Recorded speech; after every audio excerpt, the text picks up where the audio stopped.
Naggisa na ako ng sibuyas bawang at kalahating kilo na baboy sahog. Kaya ganito ang kulay guys. Akala mo toyo pero wala. Muntik na kasi masunog yung sahog natin.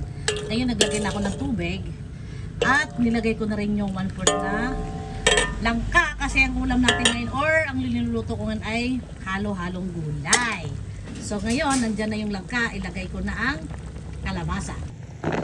Halo na natin si kalabasa. Kasi dapat gatang gulay to. Nakalimutan ko magpabili ng gata o nyug. Kaya ginisang gulay na lang to. Tinimplahan ko na to ng kalahating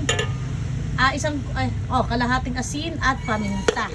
So mamaya na tayo maglagay na ating final timpla. Kapag nahalo na natin lahat ng gulay. So pakuluin lang natin ng mga 5 minutes. And then ihalo naman natin si sitaw. Ito naman calamaris. Ayan. Nakakita ko ng frozen na pusit sa loob ng freezer. Kasi naglinis si Sel. Pinalinis ko yung rep. Ayan. Ginawang fried calamaris ng ng anak ko. Ito naman, ewan ko ano to. Baboy yata ito. Pork chop yata. So ayan, kalahati to na calamaris. Marami to kanina. Pinapaktapak na nila kaya yan na lang natira. So ito ang ating sitaw. Ito ay susunod natin na ihalo doon sa ating niluluto. Ayan, kumukulo ng ating sahog na baboy at tawag ito, kalabasa. So, ilagay naman natin ang nilaga ko na ng munggo. Hintayin ulit natin na kumulo at ilagay ko rin ang sitaw pag ito ay kumulo na. So, para mabilis kumulo at mahapok ang ating kalabasa, takpan muna natin.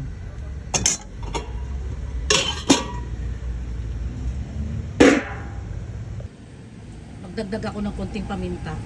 Parang nakulangan ako.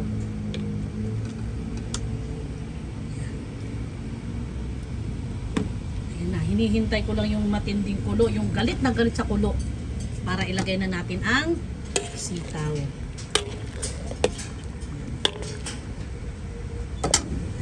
So ayan na ang hinihintay nating kulo.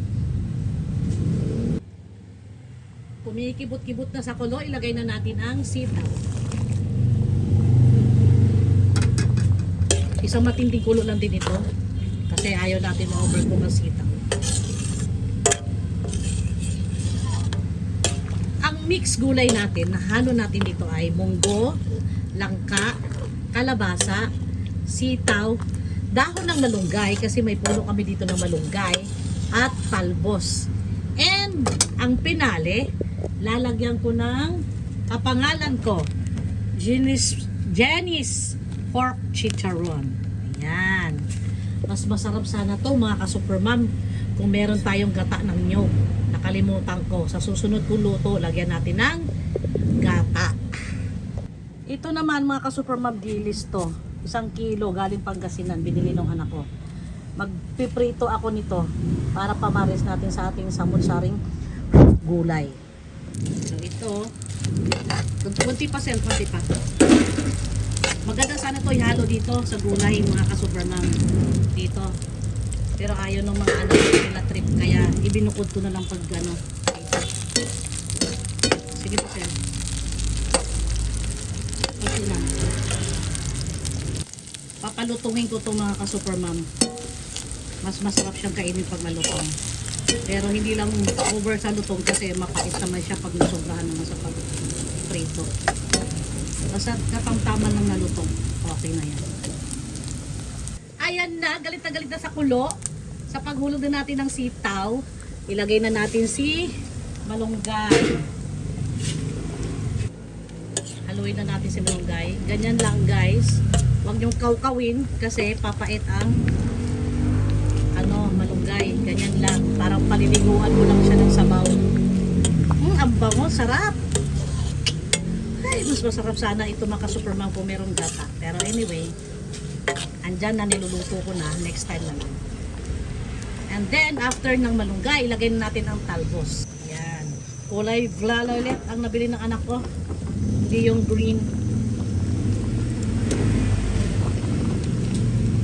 Sarap mga ka-Superman. Samot-saring gulay. Yan.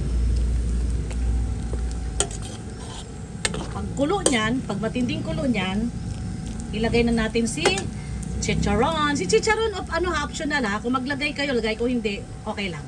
Kasi ito lang ulam na. So since na kumukulo na, ilagay na natin si chicharon. Yan.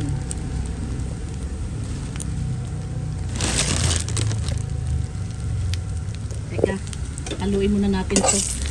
Hindi na magpantay ang luto dito. May matik, luto, may malambot pa. Yan. So eto na mga ka-Supermom, luto na ang ating sari-saring gulay. So hindi pa alam kung anong klaseng sari-sari ito. Munggo, langka, sitaw, kalabasa, malunggay at talbos ng kamote. Luto na ang ating ulam.